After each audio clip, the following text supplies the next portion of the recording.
Hey, it's time for an apple fritter. Here's your host, Jimmy Apple. Welcome to another episode of An Apple a Day's The Fritter, and I'm your host, Jimmy Apple. Hey, we got a good one for you today. We're talking about emotional support animal laws. There's a clear distinction between pets, service animals, and emotional support animals, and each type of assistant animal and their handlers are governed by specific sets of laws. ESA laws, emotional support animal laws, focus solely on emotional support animals and their owners. What's an emotional support animal? An emotional support animal, or ESA, also referred to as support animal or assistance animal, is a designated companion animal that provides a specific benefit to a person dealing with a mental, emotional, or psychological disability or condition. In order for your animal to be an officially considered ESA, a licensed mental health professional or doctor must provide the proper documentation. The most common type of emotional support animal is a dog, but ESAs can also be cats or other types of animals. An emotional support animal is different from a service animal, both in definition and the way it is viewed under varying rules and regulations. If you have an emotional support animal, you have certain rights that are protected by ESA laws. These rights extend to housing-related situations and are intended to provide for the fair and lawful treatment of anyone that's received the proper designation for an emotional support animal. An overview of the emotional support animal laws. Laws on emotional support animals, also referred to ESA laws, outline specific regulations applying to housing. ESA housing laws. The first area that is covered by ESA laws is housing and addresses how emotional support animals are considered under the Fair Housing Act. According to this portion of the ESA laws, your landlord, owner, or building manager is required to make reasonable accommodations to allow your emotional support animal, regardless of a no pets housing policy. Can my pet become an emotional support animal? Any pet can qualify to become an emotional support animal, specifically if the pet provides comfort and emotional support to a person with disabilities. If your pet currently supports you in the management or emotional, psychological, or mental disabilities, they can become your emotional support animal. There is no specific training or certification required for an emotional support animal, but your pet should pass the ability to function well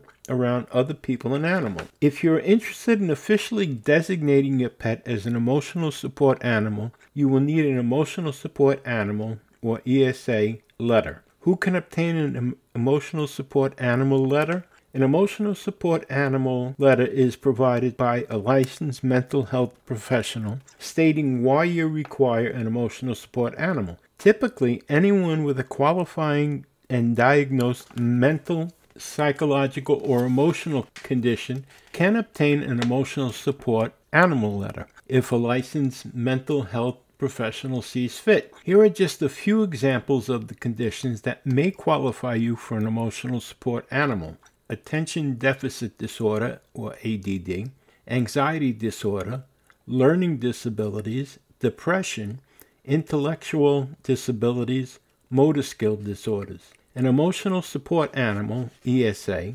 letter must be printed on your therapist's official letterhead stating that you suffer from a specific emotional disability, as included in the Americans with Disability Act. The letter must also explain that your emotional support animal is key to your well-being. Finally, the letter is required to be signed and dated by your licensed therapist, as well as include their license number and the date and place it was issued.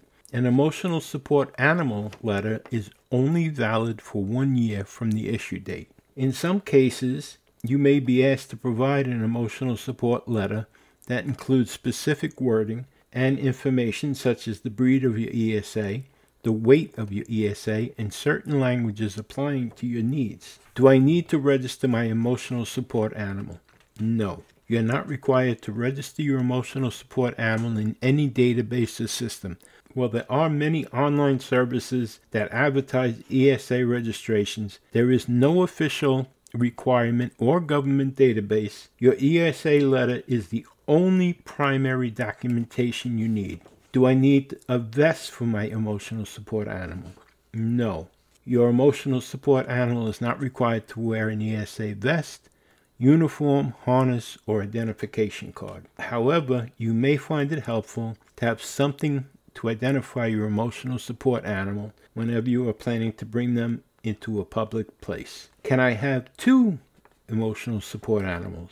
While there are no laws prohibiting 2 or more emotional support animals, the requirements for each animal do not change. A licensed mental health professional must provide recommendations for each of the emotional support animals. Emotional Support Animal Housing Laws. The Fair Housing Act, FHA. The Fair Housing Act, FHA, prohibits the discrimination of housing, including that related to disability, race, religion, color, national origin, sex, and family status. Anyone seeking to rent or buy a home, get a mortgage, or receive housing assistance is protected under the FHA. There are additional protections that apply specifically to federally assisted housing.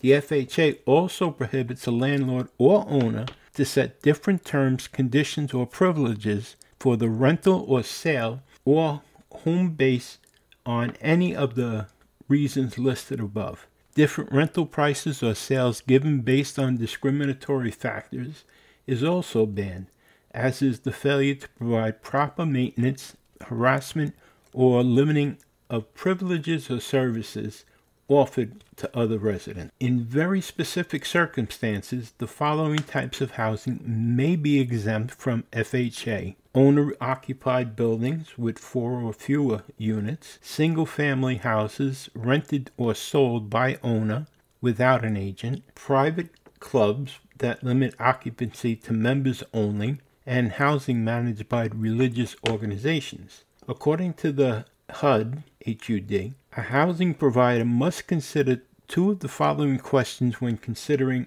a request for an ESA. Number 1, does the person seeking accommodations have a disability? Number 2, does the person seeking accommodations have a disability-related need for the emotional service animal? If the above questions can be answered with a no, then the housing provider does not have to make reasonable accommodations. If the questions can be answered affirmatively, then the housing provider must attempt to accommodate the ESA and its owner.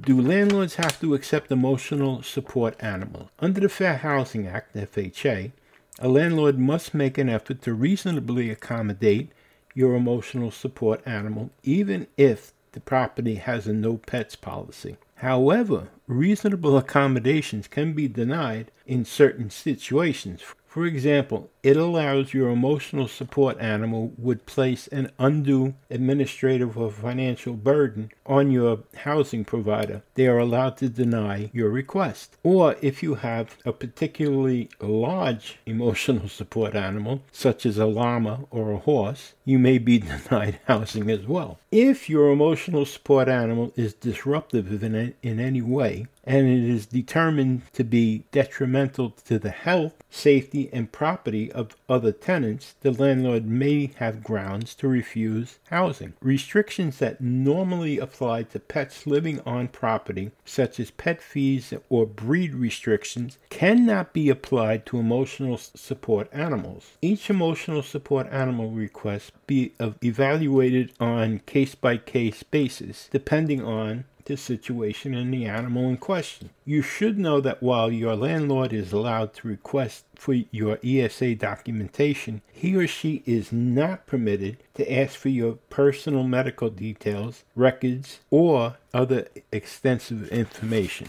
This is just the tip of the iceberg when it comes to emotional support animals. Thanks for being here today, and remember this, my friends, no one ever went blind by looking at things from the bright side. So give it a shot. I promise you, it's not going to hurt. Hey, you've been listening to an apple fritter. My name is Jimmy Apple. And guess what? I'm going to talk to you again tomorrow. Have a great day, my friends. And if you get a chance, make someone smile today. Have a good one. Join Jimmy tomorrow for another apple fritter. In the meantime, stop over at our YouTube group page, Living with a Disability, join in the conversation and make some new friends. See you next time.